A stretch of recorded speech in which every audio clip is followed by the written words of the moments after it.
Dr. Venkatesh to share his screen and give us how to do a literature search. Thanks, Dr. Terence. Yes, sir. Good morning, everybody. Thank you, Dr. Sivakumar, Dr. Chidambaram, and the faculty of HOD and faculties of Orthopedic and Anesthesia Department in Preethi Hospital.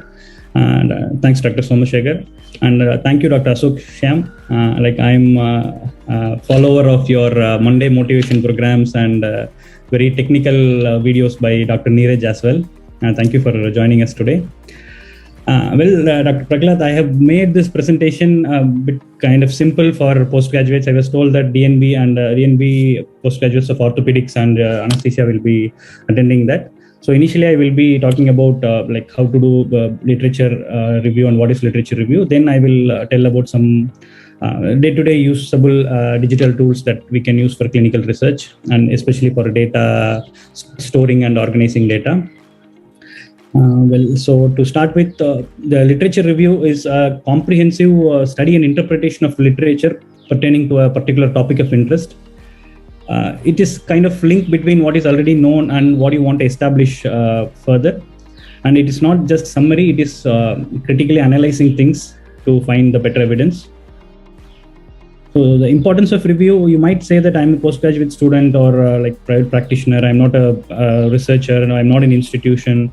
But still, if you want to stay updated in your area of interest, you have to do literature review at various points. So generally, we do review the literature when you write for any thesis or any journal article, or if you want to submit abstract for a conference presentation. If you want to update yourself in some particular topic, and if you want to validate your new idea or some new thought process or a new concept, Generally, it is we can divide this literature review into 5 steps. First and foremost is the research question, and followed by the literature search, either online or offline mode. Then we have to organize the information together, and the most important part is you should analyze the results. What Dr. Terence was telling earlier, we should be critical in analyzing the things. And finally, we should concisely write the discussion part or the review of literature in your thesis. So first and foremost, the research question. The next talk will be on research question elaborately.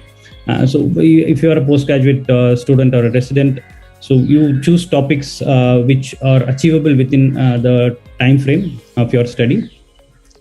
And it should be relevant to the area of clinical practice. And of course, it should be like the guide should be okay with that. And it should be answerable from the literature. From this research question, we frame the aim of the study or the purpose of the study, and we will frame some objectives, objective 1, 2, 3, 4, based on the parameters. So this is how the literature review starts. For each parameter, you will do the research later. So literature search, we should have our textbooks as some baseline literature search for a comprehensive review. So from that, you should build up further, and you should search the latest articles. You always refer to scholarly articles and don't take information from these blogs or websites or some newsletters. So you should prefer the scholarly articles. So preferably being in medical fraternity, we use PubMed and Scopus. For all other, like generally for science, Web of Science and Embase, it's for various streams of science students. And particularly for orthopedics, Ortho Evidence is giving concise details about various articles that are being published. Like we saw earlier, that where there are various types of studies and all. So we, from all those literature, we will be concising the relevant data. So when you search in the internet and all, you will be finding many articles that may be interesting, but you should focus on that are essential to your topic.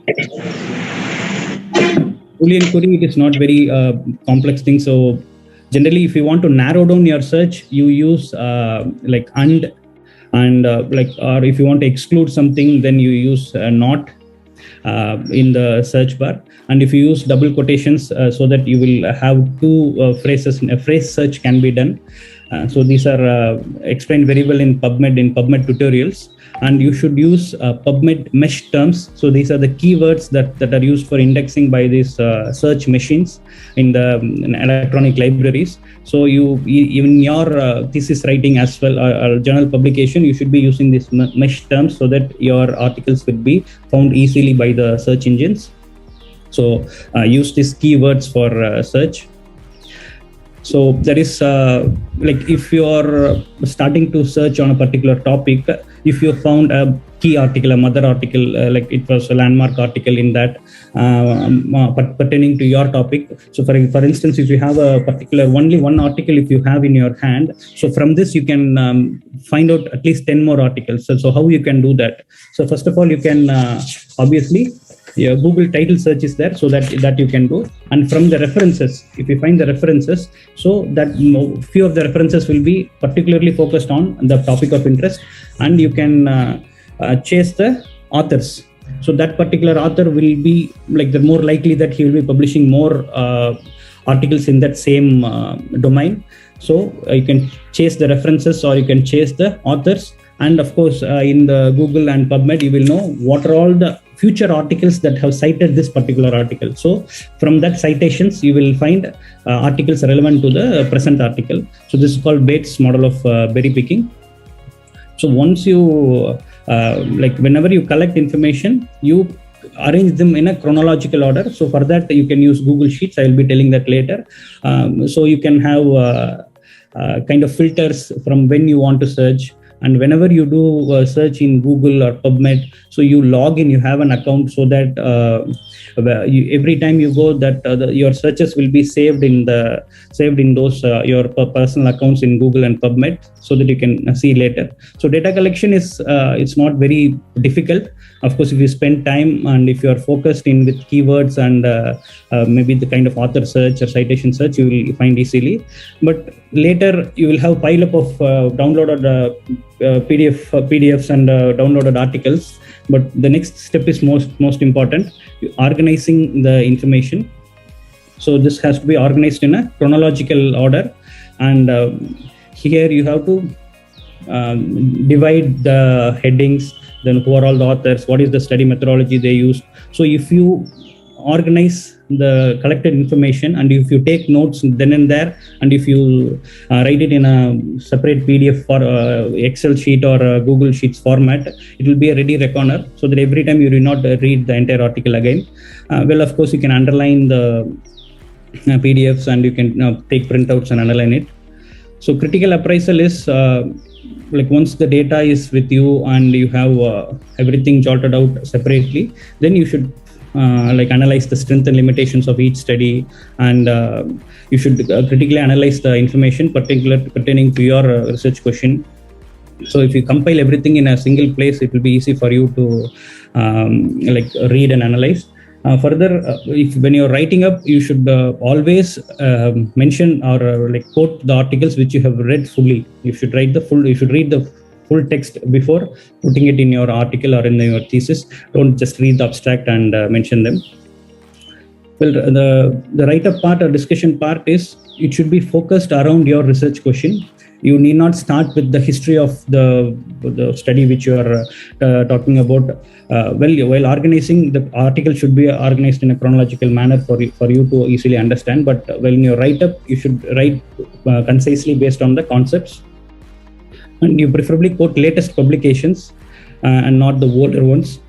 And you remember the evidence ladder from case reports to the randomized control studies and systematic reviews. So you give importance to those the higher level of evidence while writing up. And you, to avoid plagiarism, you use the references appropriately. So from that, so let's move on to the commonly